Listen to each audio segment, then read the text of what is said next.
பருக்கை சோற்றை உங்களுக்கு உதாரணமாக்கி இருக்கிறேன்.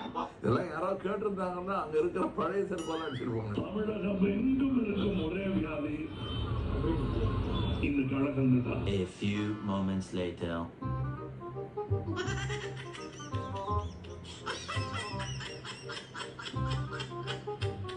அதுக்காக நீங்க செய்யறதெல்லாம் சரியாயிடுமா?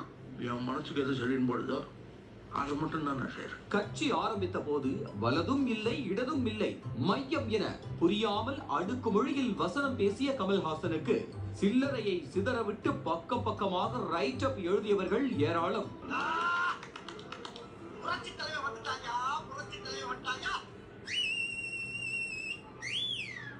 ஆனால் அப்படி ரைட் அப்புகள் எழுதியவர்கள் தலையில் துண்டு போட்டுக் கொண்டு உட்கார்வது போல் இருக்கிறது கமல்ஹாசனின் சமீபத்திய அரசியல் செயல்பாடுகள்.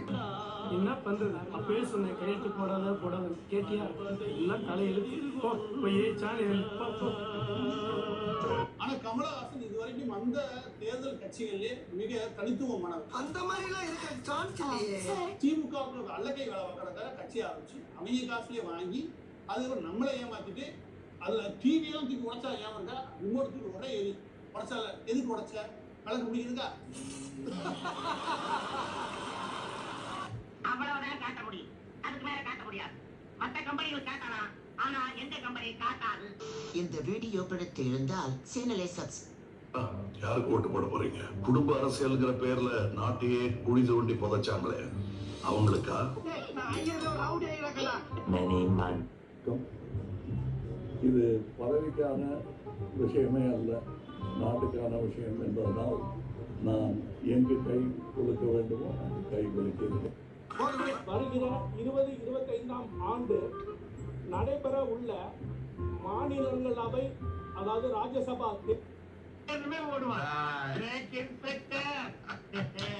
இந்த ஈன பொழப்புக்கு பேசாம எங்கேயாவது போய்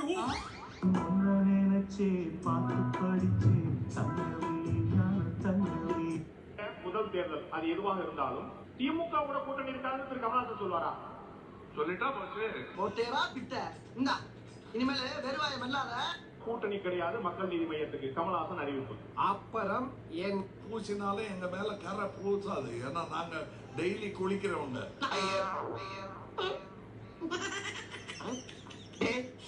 இது ஒரு நியாயமா படுறா? இது ஒரு கதை நீங்க வந்து சொல்லி வியாபாரத்துக்கு எடுத்துட்டியாடா? இது நியாயமா படுறாங்க? உனக்கு வேற யாருமே கிடைக்கலையா? நேர்மையாக இருக்க முடியும், அந்த மாதிரி அரசியல் செய்து ஜெயிக்கவும் முடியும் என்று நம்புவர்கள் மட்டும்தான் இங்கே இருக்க முடியும். ரொம்ப பயங்கரமான ஆளா இருப்பாரோ? அதில் சற்றே அவநம்பிக்கை இருந்தாலும் இன்னும் சில நொடிகளில் அந்த கதவு திறக்கும்.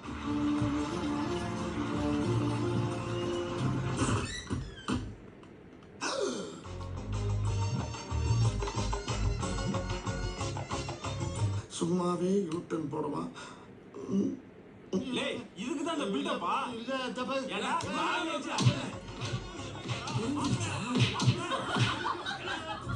இந்த நேரத்தில் அனைவருமே சகோதரர்கள் தான். எந்த கட்சியில் இருந்தாலும் எதிர்கட்சியாக இருந்தாலும் என்னுடைய சகோதரர்கள் தான். நீ என்னை பார்த்தா மெண்டல் பேர் மாதிரி தெரியுது உனக்கு? நீ சொல்றதெல்லாம் கேட்கறதுல எங்க வீட்டுல பெத்து விட்டுருக்காங்களா?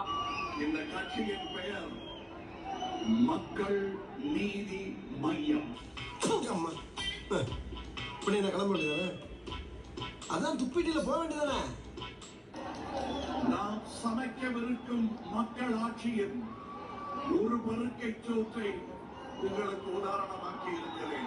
இதெல்லாம் யாராவது கேட்டிருந்தாங்கன்னா அங்க இருக்கிற பழைய செல்வெல்லாம் அடிச்சிருவாங்க. தமிழகம் எங்கும் இருக்கும் ஒரே வியாதி இந்த கழகம் தான். A few moments later.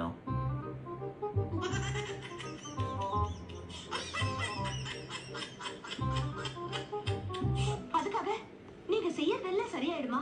என் மனசுக்கு எது சரின்னு போடுதோ அது மட்டும் தான் நான் செய்யறேன். கட்சி ஆரம்பித்த போது வலதும் இல்லை இடதும் இல்லை மையம் என புரியாமல் அடுக்கு மொழியில் வசனம் பேசிய கமல்ஹாசனுக்கு சில்லறையை சிதறவிட்டு பக்கம் பக்கமாக ரைட் அப் எழுதியவர்கள் ஏராளம்.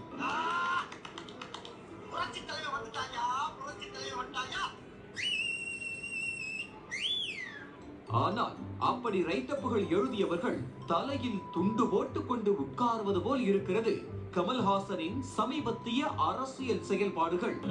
என்ன பண்றது? அப்பவே சொன்னேன் கையெழுத்து போடாத கேட்டியா? எல்லாம் தலையெழுத்து. போய் சாணி ஆனா கமலஹாசன் இதுவரைக்கும் அந்த தேர்தல் கட்சிகளிலே மிக தனித்துவமானவர். அந்த மாதிரி எல்லாம் இருக்க சான்ஸ் இல்லையே.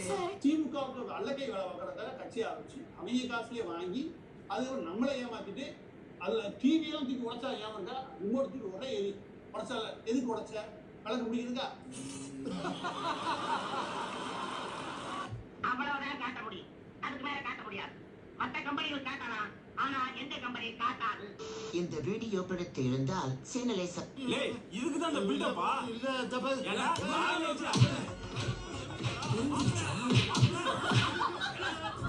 இந்த நேரத்தில் அனைவருமே சகோதரர்கள் தான், எந்த கட்சியில் இருந்தாலும்.